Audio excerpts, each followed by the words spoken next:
राधा कृष्ण का मिलन तो बस एक बहाना था, दुनिया को प्यार का सही मतलब जो समझाना था।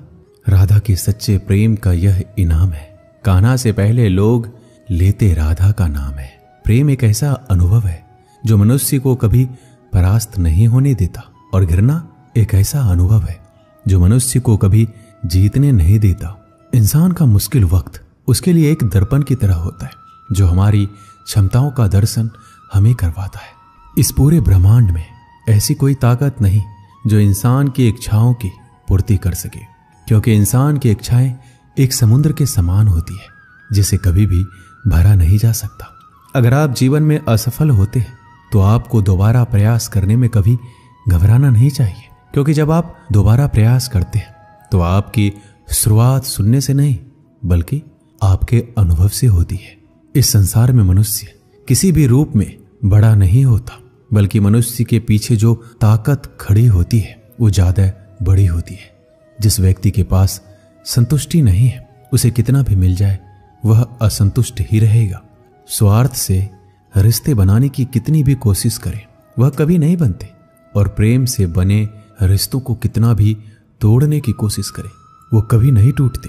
जब हम स्वयं जीवन के शिल्पकार हैं तो चलो हम अपनी मुश्किलों को हराते हैं, जीवन में मुस्कुराते हैं। जो मन को नियंत्रित नहीं करते उनके लिए वह शत्रु के समान कार्य करता है। उससे मत डरो जो वास्तविक नहीं है, ना कभी था ना कभी होगा। जो वास्तविक है वो हमेशा था, उसे कभी नष्ट नहीं किया जा सकता। कृष्ण ने दुष्टों को भी अपनी गलती सुधारने का मौका दिया, क्योंकि वो किसी मनुष्य को नहीं उसके अंदर के बुराई को मारना चाहते थे। शब्द उतने ही बाहर निकालने चाहिए जिन्हें वापस भी लेना पड़े तो खुद को तकलीफ ना हो। जीवन में कभी भी किसी से अपनी तुलना मत कीजिए। आप जैसे हैं सर्वश्रेष्ठ है। बड़प्पन वह गुण है जो पद से नहीं संस्कारों से प्राप्त होता है। परायों को अपना बनाना उतना मुश्किल नहीं है जितना अपनों को अपना बनाए रखना होता है। हमेशा छोटी छोटी गलतियों से बचने का कोशिश किया करो, क्योंकि इंसान पहाड़ों से नहीं पत्थरों से ठोकर खाता है। रिश्तों को निभाने के लिए वक्त निकालिए, कहीं ऐसा ना हो जब आपके पास वक्त हो तो रिश्ता ही ना बचे। वक्त और अपेक्षा बदलते ही सबके असली चेहरे सामने आ जाते हैं, या फिर हम में कुछ कमी आ जाती है, या वो अभिनय अच्छा करने लगते हैं। जहां एक निराश मनुष्य किसी भी कार्य में उसका दुष्परिणाम खोज लेता है, वहीं जिज्ञासु और आशावादी मनुष्य हर मुश्किल कार्य में भी एक अवसर खोज लेता है। किसान की भी क्या मजबूरी है, यहाँ उसकी छत टपकती है फिर भी बरसात की दुआ भगवान से करता है। अध्यापक और जीवन में बस इतना ही अंतर है, अध्यापक उपदेश सिखाकर परीक्षा लेता है और जीवन परीक्षा लेकर उपदेश सिखाती है। घमंड में डूबे मनुष्य को ना तो स्वयं की चूक दिखाई देती है, ना ही दूसरों की कोई बात अच्छी लगती है। हमारे जीवन की सबसे बड़ा सौभाग्य आपको पता है क्या है? कि जब हम रूठ जाएं तो हमें मनाने वाला भी कोई होना चाहिए। पीड़ा जब होती है जब स्वयं को चोट लगती है, वरना दूसरों के तो सिर्फ रक्त ही नजर आते हैं, उनकी पीड़ा नहीं। संसार को समझने से पहले स्वयं को कठोर कर लो, नहीं तो ये संसार कुचल के रख देगा आपकी हिम्मत को। सुगंध से हमारे कपड़ों का महकना कोई बड़ी बात नहीं है। आनंद तो तब आएगा जब आपके आचरण से सुगंध आए। कथन तो मैं भी साधारण ही करता हूं, बस समझने वाले इसे असाधारण बना देते हैं। सूरज कितना भी तेज हो क्या महासागर को सुखा सकता है? उसी तरह आशा का सागर एक असफलता से खाली नहीं हो सकता। किसी पर भी पक्का विश्वास नहीं करना चाहिए, क्योंकि नमक और शक्कर का रंग हमेशा एक जैसा ही होता है। इस दुनिया में अक्सर लोग किसी को याद करके भूल जाते, लेकिन उसका हिसाब लगाना कभी नहीं भूलते। किसी ने भगवान से पूछा कि तुम्हारे सबसे करीब कौन है? पता है भगवान ने क्या कहा? वो मनुष्य जिसके पास बदला लेने की शक्ति हो और फिर भी उसने किसी को माफ कर दिया। इस दुनिया में मैंने अपने काम से काम रखने वाले लोगों को भी देखा है। मैंने लोगों को बदलते नहीं बेनकाब होते भी देखा है। मुझे इस आकाश में ऊंचा उड़ना सीखना है, चाहे कितनी बार जमीन पर गिरना पड़े। अगर मेरे सपनों को पूरा करना है तो चाहे स्वयं से क्यों न लड़ना पड़े। दुनिया का सबसे कड़वा सच पता क्या है? खुशियां लाते लाते माँ बाप के चेहरे पे झुर्रियां उभर आती है। ना जाने भगवान मेरी ये कैसी परीक्षा लेता है। कठिनाइयां भी सख्त है और मुझे कभी असफल भी नहीं होने देता। हमारी जिंदगी का सबसे बड़ा इस्तेमाल इसे ऐसे किसी कार्य में लगाने में है जो इस जीवन के बाद भी दूसरों के लिए काम आता रहे। इस संसार में सभी लोगों का मृत्यु अटल है, पर वास्तव में सभी लोग अपना जीवन जीते ही नहीं। मनुष्य कहता है जीवन मिला है अपने तरीके से जीने के लिए, लेकिन वही मनुष्य सुबह होते ही किसी और के रास्ते से जीने चले जाता है। कठिनाइयों ने जो सबक मुझे सिखाया है, वो सबक एक एक शब्द मुझे हमेशा याद रहते हैं। अगर आप कामयाब नहीं हो रहे तो आपको जरूरत है अपने स्वभाव को बदलने की। हमारे जीवन में बुरे मनुष्य हमेशा अच्छा सबक सिखा कर जाते हैं।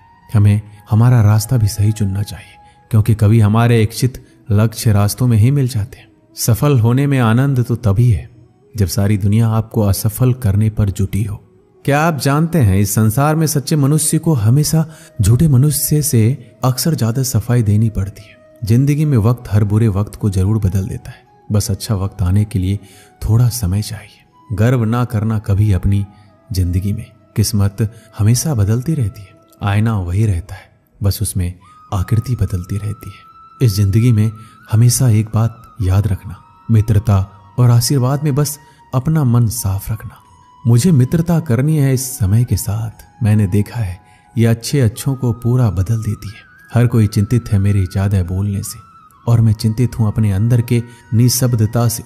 जब तक जीना ना सिखा देती ये जिंदगी, आपको मरने भी नहीं देगी। मेरी जिंदगी एक चक्रव्यूह है और मैं उसका अर्जुन।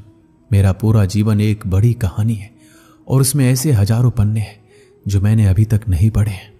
कुछ करने की शुरुआत जीवन में ख्वाब देखने से ही शुरू होती है और वो ख्वाब पूरा करने पर खत्म। हमारे जीवन में खुद को पराजित करना किसी और को पराजित करने से ज्यादा अच्छा है। मेरे जीवन को सुलझाते सुलझाते मैं खुद ही उसमें उलझ गया। अपनी मुसीबतों का कारण किसी दूसरों को मानने से आपकी मुसीबतें कभी कम नहीं हो सकती। अगर आप खुद को जिंदा मनुष्य समझते हो तो हमेशा गलत का प्रतिकार करना सीखो, क्योंकि सागर के लहरों के साथ लाशें बहा करती है, कुशल तैराक नहीं। जीवन में सदा काम करते रहने की आदत ही आपको सफल इंसान बना सकती है। जीवन के कुछ अच्छे पल आप अपने और अपनों के साथ गुजार लीजिए। क्या पता आपको फिर ये पल मिले या ना मिले।